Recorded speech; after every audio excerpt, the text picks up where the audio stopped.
Para obtener los datos del problema anterior, les comenté entonces, planteé de nuevo el sistema. Yo tengo 1 kilogramo de agua líquida que, adicionando una cantidad de calor, pasa a ser vapor.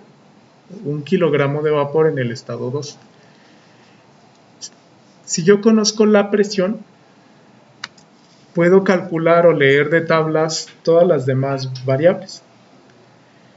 Lo voy a hacer de la siguiente manera. Voy a utilizar tablas de vapor, como les comentaba, de la siguiente manera. Bueno, la primera variable que yo voy a leer es, a esta presión, ¿cuál es la temperatura a la cual se evapora este sistema? Estas se llaman presión de saturación y temperatura de saturación. Entonces, este dato está relacionado directamente con la presión. Yo puedo ir a las tablas, voy a ir a esta tabla del libro de Cengel, que se llama tabla de agua saturada, tabla de presiones, A5. Se utiliza cuando yo conozco la presión de un sistema que se encuentra cambiando de fase o que se encuentra en estado de saturación.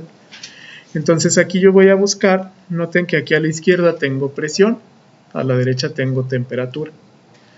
Busco la presión de mi sistema.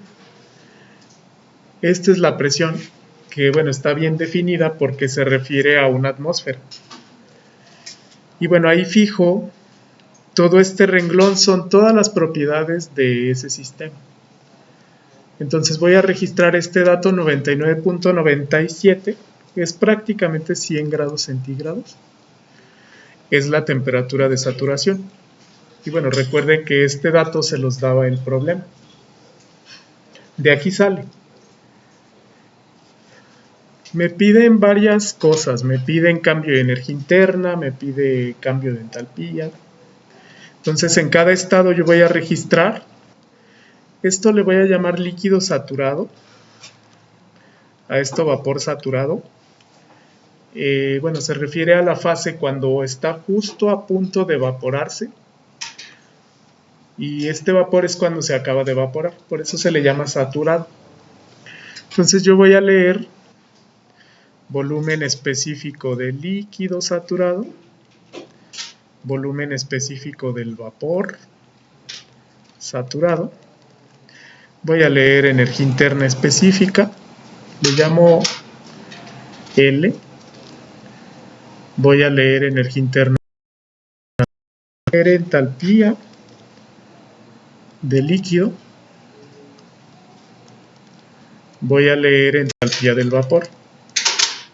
Y bueno, con cada una yo voy a calcular un delta.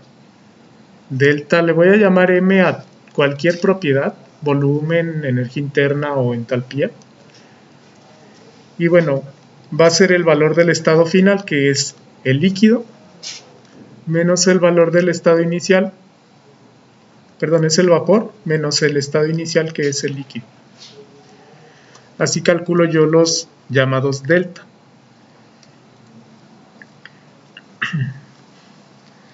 Entonces, bueno, basta con leer de tablas a estas condiciones los valores de volumen específico, entalpía específica, energía interna, restarlos y ese sería el resultado. Y bueno, vamos a comparar cómo cambian respecto al problema que estamos analizando anteriormente. Ok. Bueno, en este caso para agua saturada es muy sencillo leer el valor. Simplemente me centro en ese renglón que yo marqué. Y acá arriba yo voy leyendo los datos. Por ejemplo, el que está en esta columna representa volumen específico de líquido saturado, que si me voy acá abajo es 0.001043. Ese es el de líquido. Si recuerdan, es prácticamente el dato.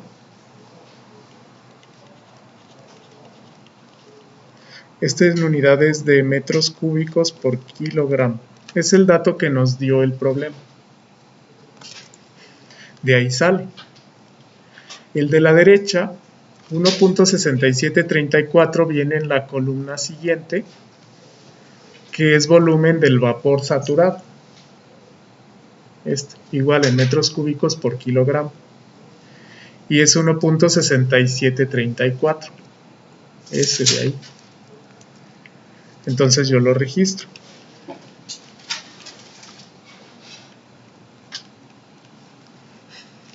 Entonces esos datos que nos da el problema se obtuvieron de tablas. Energía interna del líquido y energía interna del vapor, yo lo leo exactamente igual, pero en la columna que viene acá. Energía interna se lee kilojoule por kilogramo. Aquí noten que tengo tres columnas. Tengo entalpía del líquido saturado, entalpía del vapor saturado, le llama UF y UG. En esta anotación del libro, F significa fluido, que es líquido. G significa gas o vapor. Esta es la anotación de estas tablas. Y esta, que representa la propiedad de evaporación, es la que estamos calculando. Es el valor final menos el inicial. Es decir, restando la energía interna del vapor menos la energía interna del líquido, obtengo la de en medio, que es la de evaporación. Entonces, bueno, este dato yo lo puedo leer directamente. Si vamos a nuestro sistema, bueno, estas tres que estoy seleccionando, la de la izquierda es la energía interna del líquido. Siempre la energía de un líquido es menor que la del vapor, porque es energía interna, tendría menor temperatura un líquido. Entonces a mí me da 418. Y observen que el cambio de energía interna es 2087. Es el dato que obtuvimos por medio de la tabla, del cálculo. Entonces yo lo puedo registrar, 418.95 metros cúbicos por kilogramo. En este caso ya no son metros cúbicos, es energía kilojoule por kilogramo. Y el de la derecha, que está aquí como 2506, representa la energía interna del vapor saturado. Entonces es 2506 kilojoule por kilogramo. Si ustedes restan la entalpía del vapor menos la entalpía del líquido, ese es el delta U.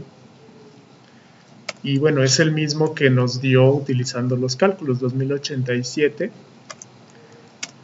que vendría reportado aquí.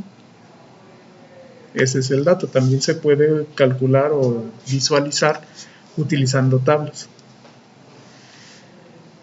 Con el valor de entalpía es exactamente lo mismo. Ahora seleccioné esas tres para este mismo renglón. Las columnas son las siguientes. La de la izquierda es entalpía de líquido saturado en kilojoule por kilogramo. La del centro es la entalpía de evaporación. La de la derecha es la entalpía del vapor saturado. Esta entalpía de evaporación, también llamada calor latente, se calcula restando la del vapor menos la entalpía del líquido. Ese es el delta H propiamente. Entonces, bueno, si yo voy a este renglón, noten que este dato de en medio es el mismo de la entalpía de evaporación que nos dan en el problema como dato. Entonces es 419 la de líquido, 0.06. También el valor de entalpía de un líquido es menor al de un vapor. Y este otro, 2675.6, es el valor de entalpía del vapor, 2675.6. Entonces, bueno, de acuerdo a esto directo, yo calculé que delta U sería 2500 menos 418. Eso es la energía interna, que viene reportada como 2087 kilojoule por kilogramo, utilizando la ecuación que tenemos aquí. Y finalmente cambio de entalpía, pues se calcula como 2675 la entalpía del vapor saturado menos la entalpía del líquido saturado, que para este caso era 2256.5 kilojoule por kilogramo. Entonces, estos valores que utilizamos para determinar cambio de entalpía y cambio de energía interna provienen solamente de analizar el sistema de agua saturada a la presión de una atmósfera. De ahí surgen todos los datos: volumen del líquido, volumen del vapor, cambio de entalpía y cambio de energía interna. Entonces, esta es otra forma de poder calcular el mismo problema, pero utilizando tablas, con la restricción de que esta tabla que usé solamente es para agua en estado de saturación, solamente cuando se está evaporando a presión y temperatura constante.